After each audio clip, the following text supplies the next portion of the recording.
bienvenue à l'émission 10 minutes avec Pierre Et Christine. On va continuer notre étude sur les obstacles à la guérison et aujourd'hui nous allons voir le manque de pardon. Oh oui. Alors Christine, je te laisse la parole. C'est vraiment un obstacle important et on va lire dans Marc chapitre 11, les versets 25 à 26. Et lorsque vous êtes debout faisant votre prière, si vous avez quelque chose contre quelqu'un, pardonnez, afin que votre Père qui est dans les cieux vous pardonne aussi vos offenses. Mais si vous ne pardonnez pas, votre Père qui est dans les cieux ne vous pardonnera pas non plus vos offenses.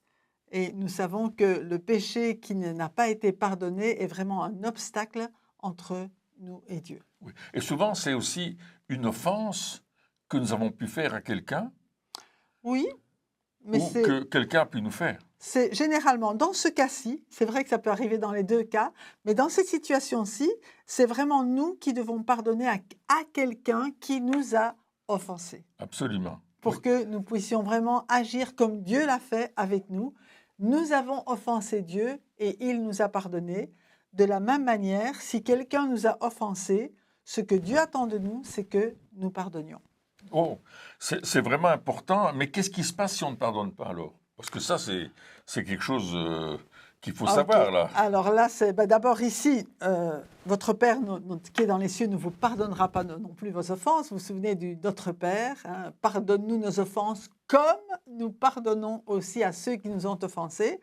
Eh bien, on pourrait dire, si nous ne pardonnons pas, bien, si le Père fait comme nous faisons, mais nous ne sommes pas pardonnés non plus. Hein, c'est facile à dire, pardonne-nous nos offenses comme nous pardonnons à ceux qui nous ont offensés. Ce n'est pas toujours le cas, on ne pardonne pas toujours à quelqu'un. Ce n'est pas toujours facile de pardonner, parce que d'abord, on pourrait dire, mais moi, je n'ai pas la capacité de Dieu de pardonner, mais j'ai une bonne nouvelle. C'est que Jésus vit en nous maintenant, et que lui, en nous, est capable de pardonner et de suppléer à notre incapacité de pardonner. Mais ce qu'il attend de nous, c'est notre volonté de pardonner. Parce que souvent, j'ai entendu des personnes qui disent « Ah, celui-là, je ne lui pardonnerai jamais. » Oui, si tu savais le mal qu'il m'a fait, je ne peux pas lui pardonner. Non, non. Ouais. Alors, il y a une différence entre « je ne peux pas, je ne suis pas capable » et une différence avec « je ne veux pas oui, » et je veux garder l'offense. Et là, malheureusement, ça a des conséquences terribles dans notre vie, ça a des conséquences terribles dans notre santé aussi. Parce que là, il y a l'amertume qui commence à pousser des rejetons et à créer des maladies dans notre corps. Et peut-être on peut lire ce passage dans Matthieu chapitre 18. Alors on pourrait...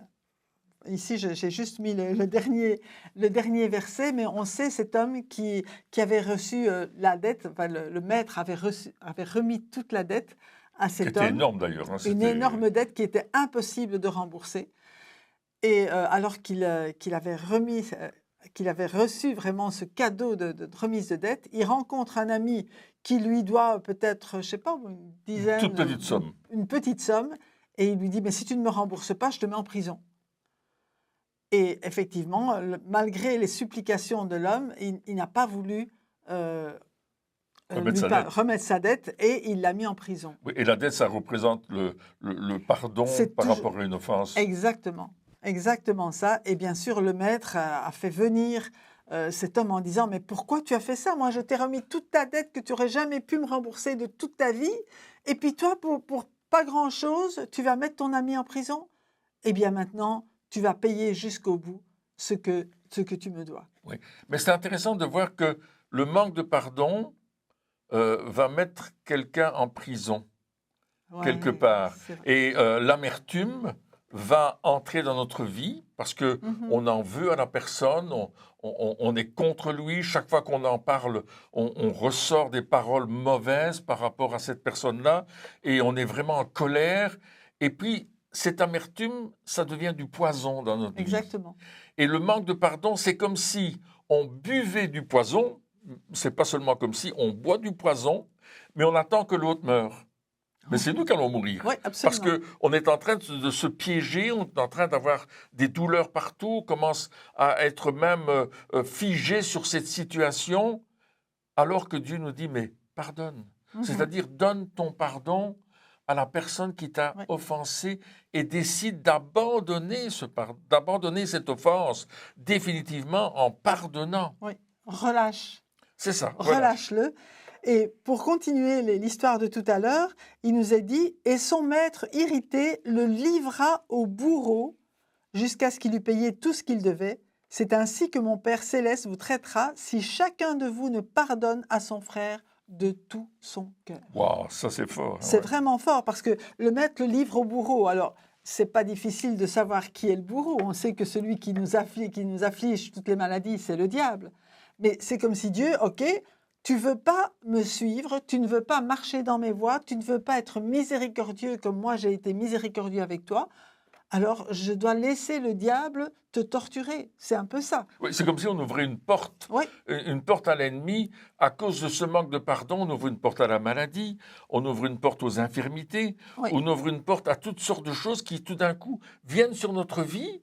Et puis là, on dit, mais pourquoi est-ce que j'ai tous ces malheurs sur ma vie? Et on en veut à la personne qui nous a offensés ou qui nous a fait du mal ou qui nous a pris quelque chose ou qui nous a volé d'une façon ou d'une autre.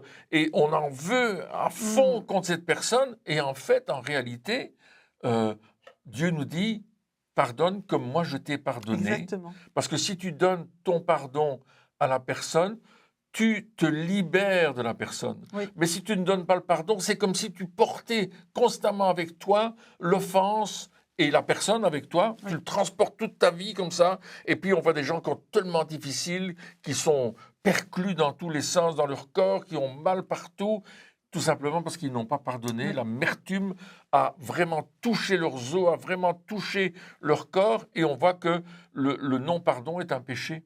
C'est un péché qui nous lie, qui nous tient, qui nous empêche d'avancer et qui nous empêche d'être guéris. Parfois, je vous dis, il y a des maladies qui ont leur origine dans le non-pardon. Et alors, on ne va pas généraliser, on ne va pas dire tous ceux qui ont de l'arthrose c'est à cause du non-pardon, ce n'est pas vrai non plus, mais c'est une des conséquences aussi du non-pardon, les ulcères à l'estomac, tout ce qui est amertume dans notre corps vient de l'amertume dans notre âme. Et ça, je pense que c'est important de savoir que, comme tu le disais, l'autre, peut-être, il ne sait même pas qu'on ne lui a pas pardonné.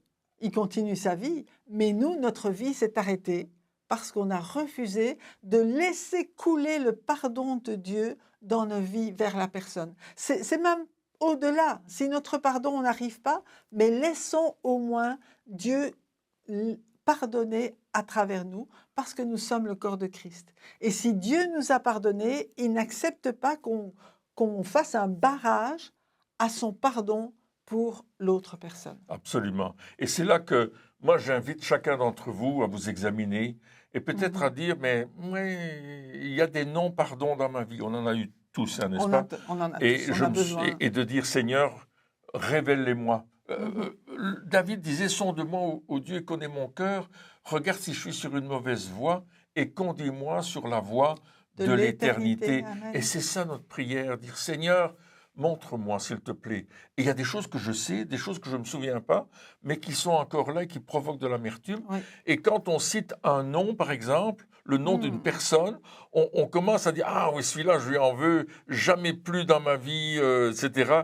Et on découvre qu'on n'a pas pardonné, qu'on a toujours cette blessure. Et je me souviens de cette femme qui était malade, elle avait des douleurs partout dans son corps, et je lui ai demandé, mais madame, est-ce que vous avez un manque de pardon vis-à-vis de quelqu'un? Elle dit, non, non, pas celui-ci, pas celui-là. Et je dis, et votre mari? Ah, mon mari, si vous saviez ce qu'il m'a fait, etc. Je dis, est-ce que vous êtes prêt à lui pardonner? Elle a dit, oui, je veux le faire.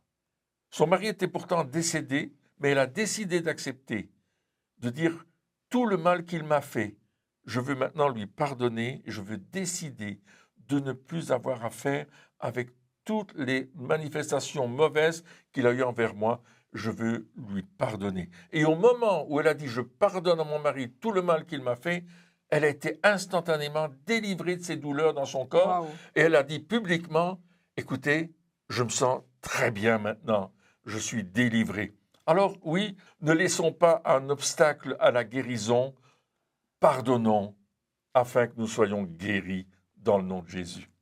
Alors merci d'avoir été à l'écoute, au revoir. Et à bientôt.